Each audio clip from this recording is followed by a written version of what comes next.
സമുദ്രനിരപ്പിൽ നിന്ന് 5000 മീറ്റർ ഉയരത്തിലുള്ള റസാംഗ്ല. അസ്ഥിമരവിക്കുന്ന തണുപ്പിലും ഇന്ത്യൻ പോസ്റ്റിലേക്ക് ഇരച്ചെത്തുന്ന ആയിരക്കണക്കിന് ചൈനീസ് പട്ടാളക്കാരോട് ധീരമായി പൊരുതുകയാണ് 120ഓളം വരുന്ന ഇന്ത്യൻ ജവാന്മാർ. തങ്ങളുടെ വമ്പൻ സൈന്യത്തെ കണ്ട് അവശേഷിക്കുന്ന ഇന്ത്യൻ സൈനികർ പിന്തിരിഞ്ഞോടുമെന്ന ചൈനയുടെ മുൻവിധി ആകെ തകിടം മറിഞ്ഞു. അവശേഷിക്കുന്ന 120 സൈനികർ ഒരിഞ്ച് പോലും പിന്നോട്ടു പോകാതെ ഇന്ത്യൻ പോസ്റ്റുകളിൽ ഉറച്ചു നിന്നു. വേണ്ടത്ര ആയുധങ്ങളില്ലാഞ്ഞിട്ടും പലരും പരിക്കേറ്റ് വീണിട്ടും അവർ തളരാതെ പോരാടി. അവരെ മുന്നിൽ നിന്ന് നയിക്കുന്ന മേജർ ഷെയ്താൻ സിംഗ് ബാട്ടി തൻ്റെ ലൈറ്റ് മെഷീൻ ഗൺ നെഞ്ചോട് ചേർത്ത് പിടിച്ച് ഒരു പാറയ്ക്ക് പിന്നിലിരുന്ന് ശത്രുക്കൾക്കെതിരെ ഫയറിംഗ് തുടർന്നുകൊണ്ടേയിരുന്നു.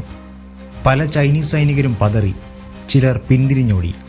കൊടും ശൈത്യത്തിലും വിറയ്ക്കാതെ നിന്ന ചൈനീസ് പട്ടാളം ഇന്ത്യൻ ജവാന്മാരുടെ പോരാട്ടത്തിനു മുന്നിൽ വിറങ്ങലിച്ചു നിന്നു.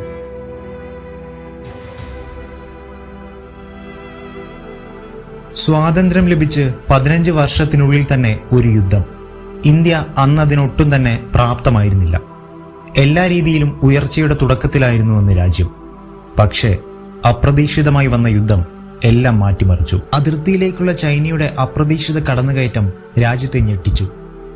1962 നവംബർ 18 യുദ്ധം ഏതാണ്ട് അവസാനത്തോട് അടുത്തിരിക്കുകയാണ്. പുലർച്ചെ 5 മണിയോടെ തന്നെ ചൈനീസ് സൈന്യം ഇന്ത്യൻ ഔട്ട് പോസ്റ്റുകൾ ലക്ഷ്യമാക്കി നീങ്ങി തുടങ്ങി. വിവിധ പോസ്റ്റുകളിലായി വിന്യസിക്കപ്പെട്ട കുമാവോ റെജിമെന്റിലെ 120 ഇന്ത്യൻ സൈനികർ അപ്പോഴും അവിടെ തുടരുന്നുണ്ടായിരുന്നു.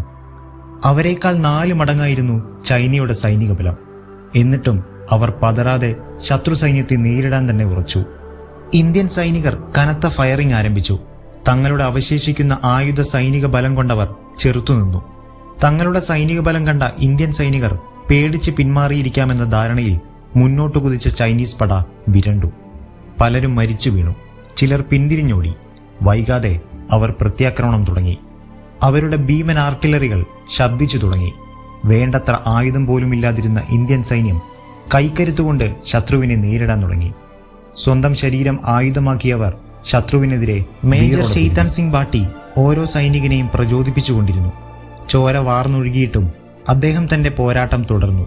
ഒരു പാറക്കല്ലിന് പിറകിലായിരുന്ന് അദ്ദേഹം തന്റെ ലൈറ്റ് മെഷീൻ ഗൺ കൊണ്ട് ഫയറിംഗ് ആരംഭിച്ചു.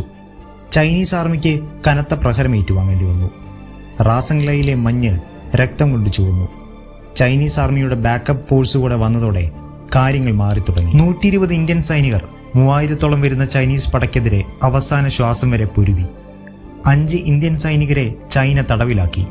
പക്ഷേ സുബേദാർ രാമചന്ദ്ര യാദവ് തടവിൽ നിന്ന് രക്ഷപ്പെട്ട് ഇന്ത്യയിലെത്തി. യുദ്ധത്തിൽ ഇന്ത്യ ചൈനയ്ക്കെതിരെ തോൽവി സമ്മതിച്ചു എന്നായിരുന്നു ലോകം അന്ന് വരെ വിശ്വസിച്ചു പോകുന്നത്.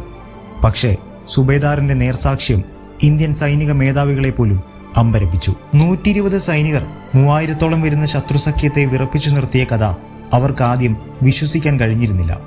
ഒടുവിൽ ശൈത്യകാലത്തിന് ശേഷം അവർ റസാംഗ്ലയിലെത്തി.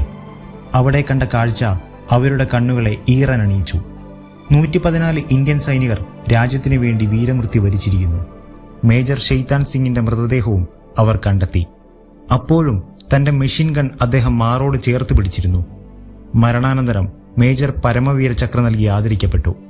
അദ്ദേഹത്തിന്റെ ബറ്റാലിയന് 8 വീരചക്ര അവാർഡും 4 സേനാ മെഡലും നൽകി രാജ്യത്തിന്റെ വീരപുത്രന്മാരെ ഇന്ത്യ ഇന്നും സ്മരിക്കുന്നു.